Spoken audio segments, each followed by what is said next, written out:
स्तरीय कार्यक्रम में पहुंच रहे भाजपा नेताओं को रोकने की कोशिश कर रहे किसानों पर पुलिस द्वारा लाठीचार्ज किया गया।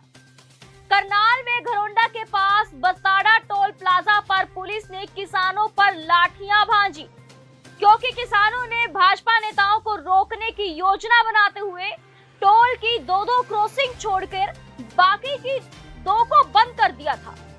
पुलिस ने उन्हें समझाने की कोशिश की, लेकिन वह नहीं माने, जिसके बाद यह हालात बने। लाठीचार्ज में कई किसानों के सिर फूटे और खून भी बहा। वहीं पुलिस की कार्रवाई से बचने के लिए किसान खेतों की तरफ भी भाग गए। मामले को लेकर करनाल उपायुक्त निशांत कुमार यादव और एसपी गंगाराम पुनिया ने कहा कि किसानों ने सुबह एक बार करनाल की तरफ बढ़ना चाहा था। उन्होंने कुछ देर के लिए नेशनल हाईवे को भी जाम कर दिया था। किसानों से बात करने के लिए ड्यूटी मजिस्ट्रेट व पुलिस के अधिकारी मौके पर भेजे गए थे, क्योंकि वाहन चालकों को हाईवे जाम होने से परेशानी हो रही थी। उन्होंने कहा कि किसानों को आराम से प्रदर्शन करना चाहिए था। जब किसान नहीं माने तो पुलिस द्वारा पहले हल्का बल प्रयोग किया गया, जिसमें पुलिस कर्मियों को और किसानों को चोटें आई हैं। किसानों से अपील है कि वे आराम से बैठकर विरोध करें। हाईवे पर यातायात में बाधा डालने वालों को सहन नहीं किया जाएगा। बता दें कि करनाल शहर में भाजपा की संगठनात्मक बैठक थी, जिस कारण से प्रशासन ने शहर में एंट्री के सभी पॉइंट बंद कर रखे थे, जिसके चलते किसान शहर के अंदर नहीं घुस पाए। किसानों ने शहर में कूच करना चाहा, लेकिन पुलिस ने उन्हें शहर में घुसने ही नहीं दिया। इसके बाद किसानों ने बस्ताड़ा टोल पर नेताओं को रोकने की तैयारी करते हुए टोल की 2 क्रॉसिंग छोड़कर बाकी को बंद कर दिया था। बता दें कि कृषि कानूनों के विरोध में किसान लगातार भाजपा नेताओं के खिलाफ प्रदर्शन कर रहे हैं। सुबह भी किसानों ने बस्ताड़ा टोल प्लाजा पर भाजपा प्रदेश अध्यक्ष ओम प्रकाश धनखड़ का विरोध किया था। किसानों ने नारेबाजी करते हुए उन्हें काले झंडे भी दिखाए थे। देखिए करनाल से संवाददाता सोहन कोरिया की यह एक रिपोर्ट। इस सिलसिले में हमारे यहाँ आज करनाल में प्रेम प्लाजा रेलवे रोड पे सीएम साहब का प्रोग्राम था और उसमें प्रदेश सरकार के कई मंत्रीगण भी थे, माननीय मंत्री महोदय थे, माननीय विधायकगण थे, बाकी अन्य गणमान्य व्यक्ति भी आए हुए थे। इस सिलसिले में किसानों की तरफ से एक कॉल कल शाम को आई थी कि वो इस प्रोग्राम का विरोध करेंगे। उसके बाद हमने किसान नेताओं से बात भी की थी और उनसे आग्रह किया था कि शांतिपूर्वक तरीके से अपना प्रदर्शन रखें। अगर उनको विरोध करना है तो हमने विरोध के लिए बस्ताड़ा टोल प्लाजा पे विरोध की site, protest site already declare की हुई है और रोज़ाना वहाँ पे धरना किसानों का चलता है। तो हमने उनसे आग्रह किया था कि वहीं पे अपना धरना प्रदर्शन करें और आज सुबह से लगभग 9 बजे से वहाँ उन्होंने गैदरिंग शुरू कर दी थी। लोग इकट्ठे होने लग गए थे। प्रशासन की तरफ से हमने पूरी व्यवस्था की हुई थी। जितने भी एंट्री पॉइंट्स हैं वहाँ पे नाके लगे थे, चेकिंग की जा रही थी कि कोई भी प्रोटेस्टर जो है वो वेन्यू पे ना पहुँचे। बाद में जैसे जैसे जो प्रदर्शनकारी हैं, आंदोलनकारी हैं, उनकी संख्या बढ़ती गई तो लगभग 11, साढ़े 11, 12 बजे के आसपास एक बार तो उन्होंने करनाल की तरफ जो है चलने की कोशिश की ताकि कार्यक्रम में व्यवधान पहुंचा सकें और उसके बाद मुख्यतः उन्होंने नेशनल हाईवे जाम करने की कोशिश की और कुछ देर के लिए नेशनल हाईवे को जाम भी रखा। इस वजह से लगभग दोनों तरफ 2-2, 3-3 किलोमीटर तक कुछ समय के लिए नेशनल हाईवे में जाम लग गया। हमने उनसे बात की, जो हमारे ड्यूटी मजिस्ट्रेट्स वहाँ पे थे, पुलिस ऑफिसर्स थे, एसडीएम्स थे, डीएसपीज थे। उन्होंने उनसे आग्रह किया, नेताओं से भी बात की कि भाई जनरल पब्लिक को परेशानी हो रही है तो आप उसमें जाम बिल्कुल ना लगाएं और अगर आपको प्रदर्शन करना है तो टोल पे काफ़ी बड़ी जगह है तो वहाँ पे आराम से बैठ करके प्रदर्शन करें।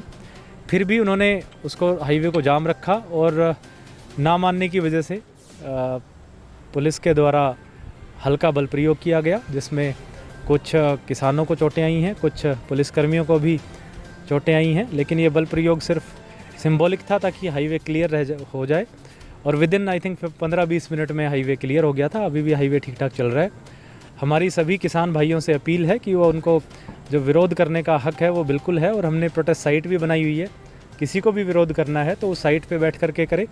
लेकिन अगर यातायात व्यवस्था में, नेशनल हाईवे की रनिंग में, कानून व्यवस्था में कोई अड़चन डालेगा तो हम उस पर पूरी कार्रवाई करेंगे और किसी भी सूरत में हम ये बर्दाश्त नहीं करेंगे कि कोई नेशनल हाईवे को ट्रैफिक की आवाजाही को रोके। डीसी महोदय, इसके चलते आज पूरे करनाल में आम नागरिक भी बहुत परेशान रहे हैं। जो बच्चे थे हॉस्पिटल जाना था, एम्बुलेंस को भी रोक दिया गया। ये कैसी व्यवस्था? देखिए, इसमें जो है कल, चूँकि ये फंक्शन 2-3 दिन पहले ही प्लान्ड था, तो कल हमने ऑलरेडी एडवाइजरी जो है ट्रैफिक की जारी की हुई थी। लोगों को मीडिया के और social media, print media, electronic media के ज़रिए बताया गया था। इसके अलावा हमने जो जितने भी नाके लगाए थे, वहाँ पे हमने सिर्फ वो नाके किसी भी रोड को बंद करने के लिए ना लगा करके चेकिंग के नाके लगे थे, फ्रिस्किंग के, ताकि कोई भी असामाजिक तत्व प्रोग्राम में ना आए।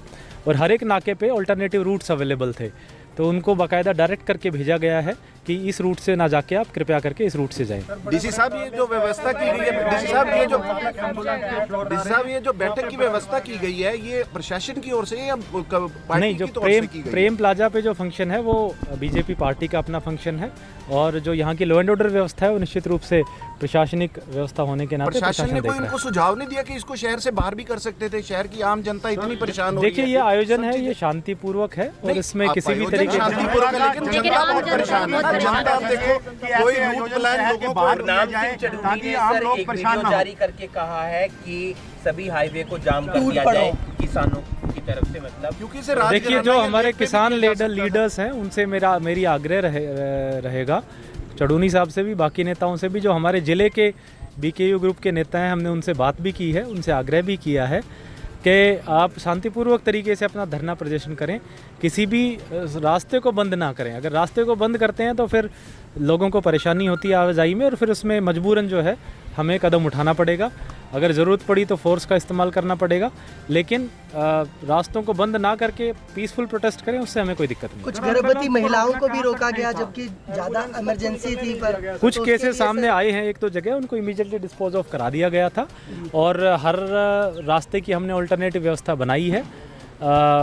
डाइवर्जेंस के थ्रू उनको अल्टरनेटिव रूट्स, जो खाली रूट्स थे, उस पर लोगों को भेजा गया था, और जो यहाँ की सारी अरेंजमेंट है, लोगों का जो ट्रैफिक व्यवस्था है पूरी तरह से शांतिपूर्ण रही है। किसी तरह की कोई दिक्कत दिया नहीं जाएगा आने वाले समय में कि शहर में ना प्रोग्राम करके कहीं बाहर खुली जगह में या कहीं और ऐसा किया जाए ताकि आम नागरिक परेशान ना हो? देखिए, सिटी में प्रोग्राम्स होते रहते हैं, और उसको कोई व्यवधान डालने की कोशिश करता है, वो चाहे शहर के अंदर हो चाहे हाईवे पे हो। हाईवे पे भी कोई भी प्रोग्राम कराएं तो उसमें और ज़्यादा थ्रेट है, क्योंकि हाईवे जाम होने का खतरा है, जबकि ये हाईवे तो बड़ा क्रिटिकल, बड़ा इंपॉर्टेंट है स्ट्रेटजिकली भी। तो किसी भी कीमत पे हम नेशनल हाईवे जो है डिस्टर्ब नहीं होने देंगे। तो बात नहीं है, ये तो आम जनता की परेशानी की बात कर रहे हैं सर। व्यवधान तो बात की बात है। देखिए, ट्रैफिक रूट्स जो बताए गए थे, ट्रैफिक रूट्स के हिसाब से ही ज़्यादातर सब लोगों ने कोऑपरेट किया है। मुझे नहीं लगता कहीं किसी को बहुत ज़्यादा, मैं मानता हूँ कि समय उनके ट्रैवल में ज़्यादा लगा होगा, बट बहुत ज़्यादा परेशानी हुई हो ऐसा मुझे नहीं लगता।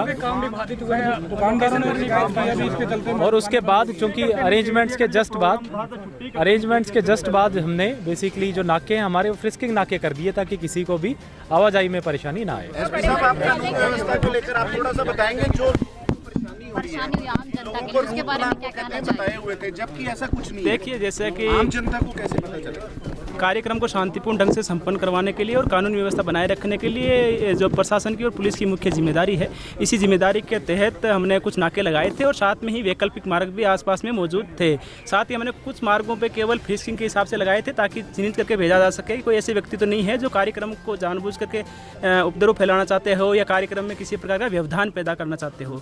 तो पुलिस ने अपनी तरफ से जो भी आज व्यवस्था की है वो कानून व्यवस्था को बनाए रखने के लिए की गई। सर, हम गीता द्वार की बात करें, वहाँ से अगर किसी को टू व्हीलर पे आना तो वो किस रूट से आता है? किस संदर्भ में, मतलब कि जैसे आप रास्ते बंद करते हैं, सुरक्षा व्यवस्था बैरिकेडिंग होती है, लेकिन बड़े-बड़े ट्रक खड़े हैं, रस्सियां लगा के बंद किया हुआ है, मतलब कि एक प्रॉपर ऐसा किया हुआ कि जैसे। देखिए, मैंने जैसा कि आपको बताया, कानून व्यवस्था बनाए रखने के लिए और कार्यक्रम को शांतिपूर्ण ढंग से संपन्न करवाने के लिए जो भी हमें कदम उठाने थे कानून के दायरे के तहत रहते हुए, वो हमने कदम उठाए हैं। सब पत्रकारों को जो फोन आते हैं, उनको धमकाया जाता है, तस्वीरें इस वक्त के बारे में